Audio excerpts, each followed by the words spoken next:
Bismillahirrahmanirrahim. Assalamualaikum warahmatullahi wabarakatuh.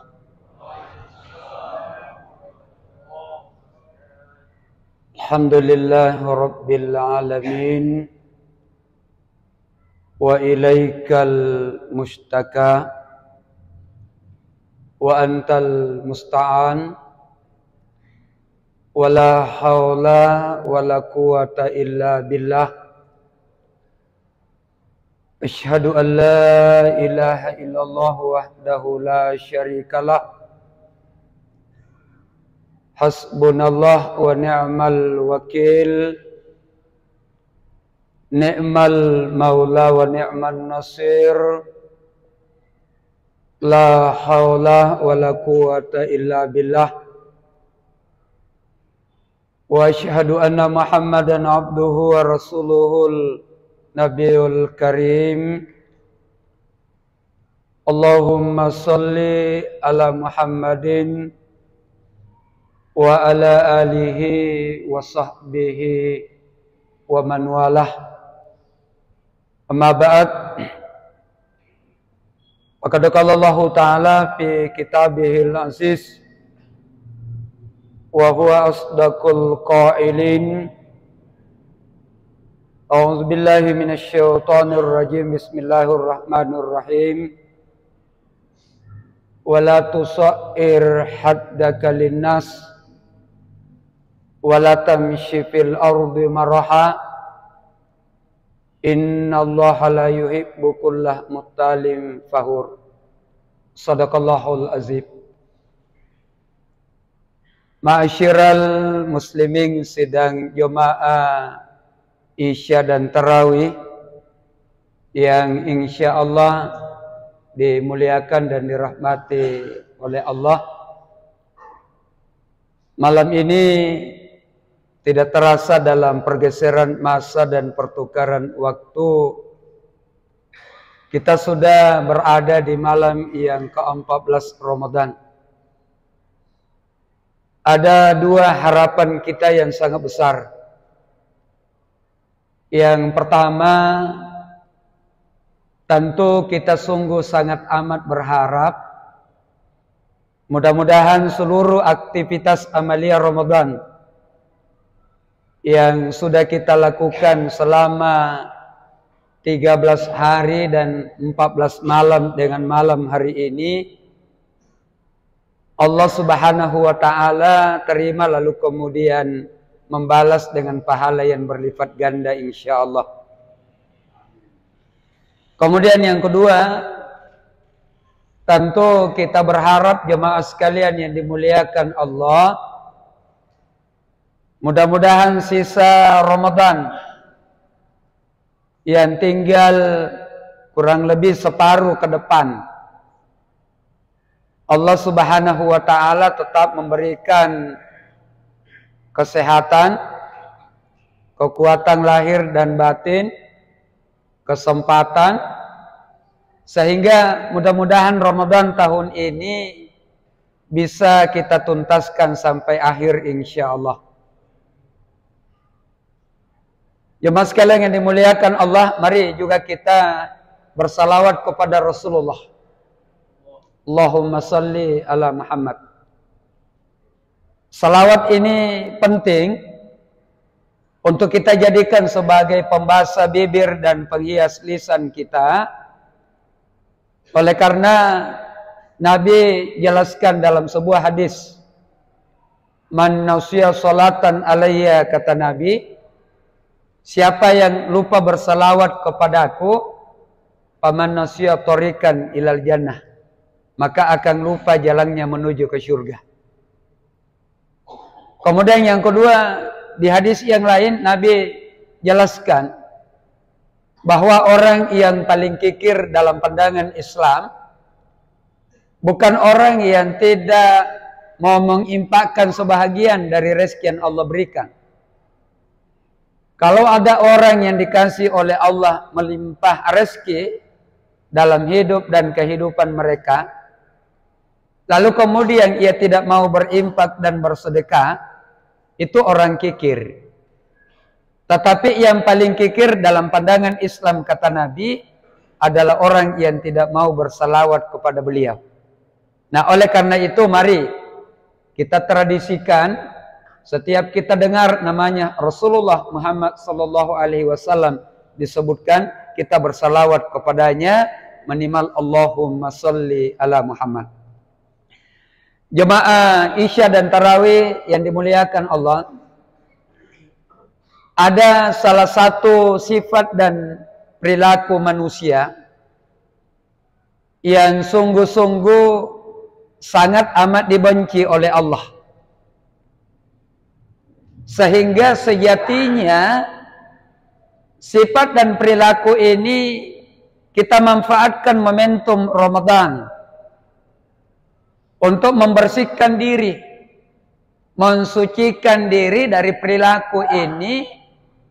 Sebab kalau ini yang mewarnai sifat dan perilaku keseharian kita, maka sekali lagi sifat ini amat dibenci oleh Allah. Dan kalau Allah yang benci, jemaah yang dimuliakan Allah, tentu kita tidak bisa bermimpi untuk menemukan keselamatan dunia dan akhirat.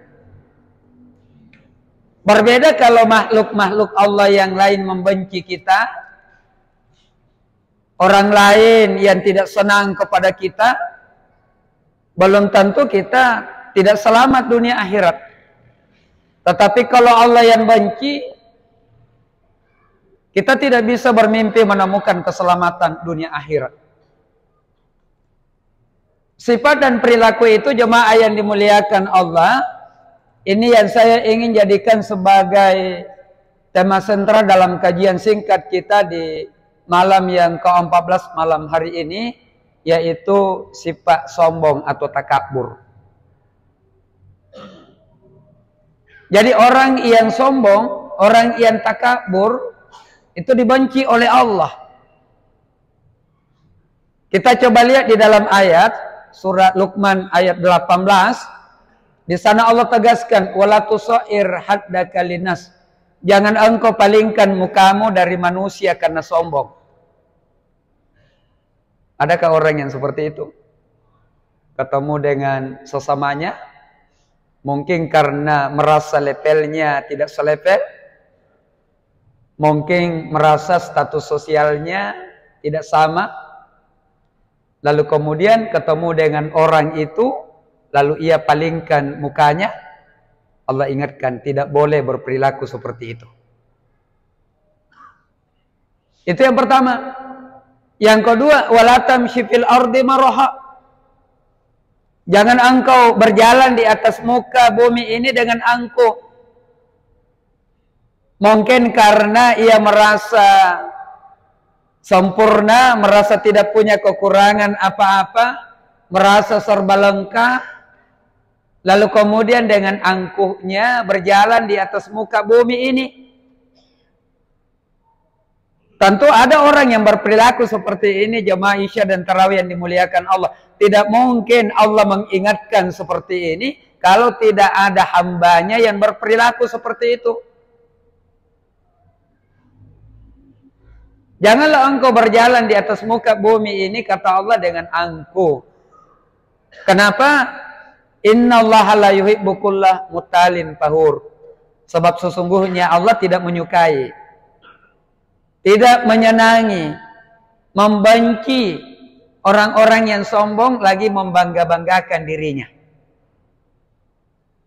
Sifat kesombongan dan ketakaburan ini, sekali lagi jemaah sekalian, sejatinya di bulan Ramadan ini kita mencoba berlatih sekuat tenaga untuk mensucikan diri dari sifat-sifat seperti ini, supaya kita bisa masuk dalam bingkai cinta dan kasih sayangnya Allah. Sebab kalau tidak, jauh dari situ, dan sebaliknya kita dibenci oleh Allah. Lalu pertanyaannya jemaah sekalian yang dimuliakan Allah, mengapa sifat ini dibenci oleh Allah? Mengapa orang yang sombong, takabur tidak disenangi oleh Allah? Ternyata bahaya yang ditimbulkan sangat besar. Ekses efek yang ditimbulkan sifat ini itu sangat besar, dunia akhirat. Pertama, orang yang sombong, orang yang takabur di dunia ini susah membangun harmonisasi hubungan dengan orang lain. Susah berinteraksi dengan orang lain dengan bagus, jemaah sekalian. Dia akan dijauhi oleh orang-orang yang ada di sekitarnya. Padahal dalam pandangan Islam ini, kita hidup tidak dalam kesendirian, tetapi ada komunitas-komunitas lain, ada individu-individu lain yang hidup di sekitaran kita, dan dalam pandangan Islam, dia bukan orang lain, Bapak dan Ibu sekalian, tetapi dia adalah bahagian dari kehidupan kita sendiri. Makanya butuh berinteraksi secara harmonis. Tapi orang yang sombong sulit. Nanti kita lihat. Lalu kemudian di akhirat, orang yang sombong dan takabur itu, sifat kesombongan dan ketakaburannya menjadi pintu penghalang untuk masuk ke dalam surganya Allah. Menjadi tembok penghalang. Nabi tegaskan dalam hadis, la yadkhulul jannata man kana fi qalbi, tidak akan masuk surga kata Nabi siapa-siapa di antara umat manusia itu ada dalam hatinya miskala dzarratin min kibri. Ada dalam hatinya walaupun hanya seberat biji zarrah, setitik debu, yang namanya kesombongan atau ketakaburan. Sehingga dengan demikian jemaah sekalian yang dimuliakan Allah, ini bahaya yang ditimbulkan. Di dunia ini akan terisolasi dari orang-orang yang ada di sekitarnya, dijauhi. Lalu kemudian di akhirat menjadi pintu penghalang sifat ini untuk masuk ke dalam surganya Allah. Lalu pertanyaan kemudian, untuk mengevaluasi apakah kita pernah terjebak masuk dalam bingkai orang yang sombong dan takabur itu. Pernah enggak kita tenggelam dalam lumpur kesombongan dan ketakaburan ini? Mari kita coba lihat. Suatu ketika Rasulullah ditanya oleh sahabat, "Mahwal kibar ya Rasulullah?" Apa itu sombong ya Rasul? Apa itu takabur ya Rasul? Nabi jawab ada dua, jemaah sekalian yang dimuliakan Allah. Pertama, orang yang sombong itu batarul haqqi. Dia tolak yang namanya kebenaran. Dia tahu ini adalah kebenaran yang mesti dilakukan. Ini adalah kebenaran yang mesti didukung, yang mesti diperjuangkan. Tetapi mungkin karena bertentangan dengan prinsip-prinsip hidup yang selama ini sedang ia jalani, lalu kemudian dengan sombongnya dia tolak kebenaran itu. Mungkin ada yang seperti itu. Tahu ini adalah kebenaran, apalagi kebenaran Quran, kebenaran agama. Dia tahu persis, tapi mungkin berbeda dengan prinsip hidup yang sedang ia jalani. Lalu kemudian dengan angkuhnya dia tolak yang namanya kebenaran itu. Itulah orang yang sombong kata Nabi. Itulah orang yang takabur. Pantas dibenci oleh Allah. Jemaah sekalian yang dimuliakan Allah. Lalu kemudian yang kedua, orang yang sombong itu, orang yang takabur itu, kata Nabi adalah wagamtun nas. Dia pandang enteng orang lain.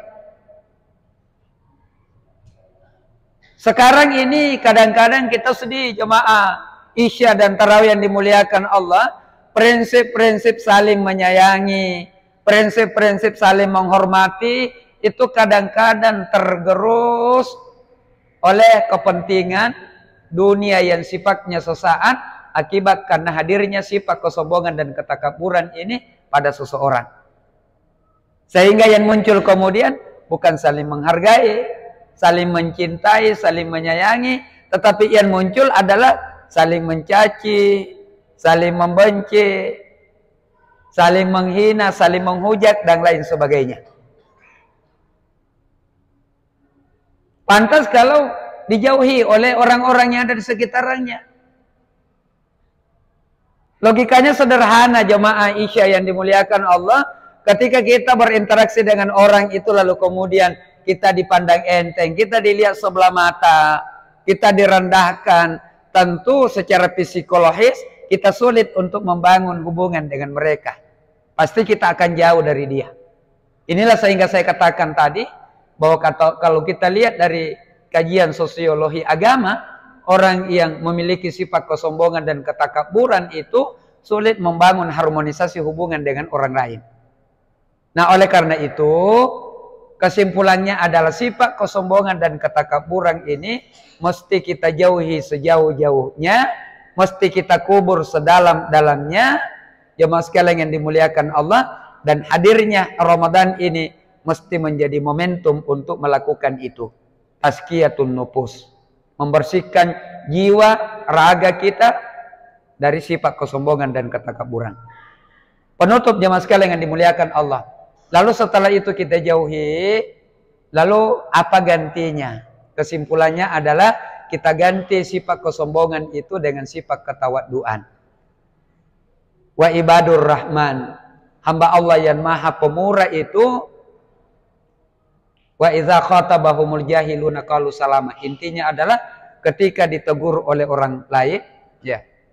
Allazina yamshuna 'alal ardi hauna, ketika ia berjalan di muka bumi ini dengan penuh ketawaduan, kerendah hatian.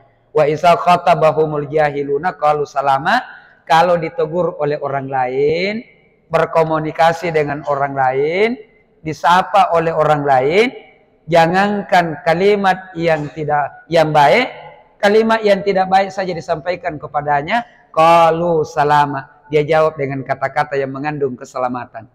Indahnya kehidupan kita kalau seperti ini jemaah, membangun komunikasi dengan kalimat yang indah, kalimat yang mengandung nilai-nilai keberkahan dan keselamatan dalam hidup ini, dan tentu saja ini yang perlu kita hadirkan dalam kehidupan kita. Jemaah Isya yang dimuliakan Allah, saya pikir ini yang dapat saya sampaikan pada tarawih di malam ke-14 malam hari ini. Sekali lagi kita berharap mudah-mudahan insya Allah sifat ini kita bisa jauhi sejauh-jauhnya dan kita kubur sedalam-dalamnya, sehingga insya Allah kita jauh dari kebencian Allah, dan sebaliknya kita bisa dinaungi cinta dan kasih sayangnya Allah insya Allah. Terima kasih atas segala perhatian, mohon maaf atas segala kekurangan. Billahi taufiq wal hidayah. Assalamualaikum warahmatullahi wabarakatuh.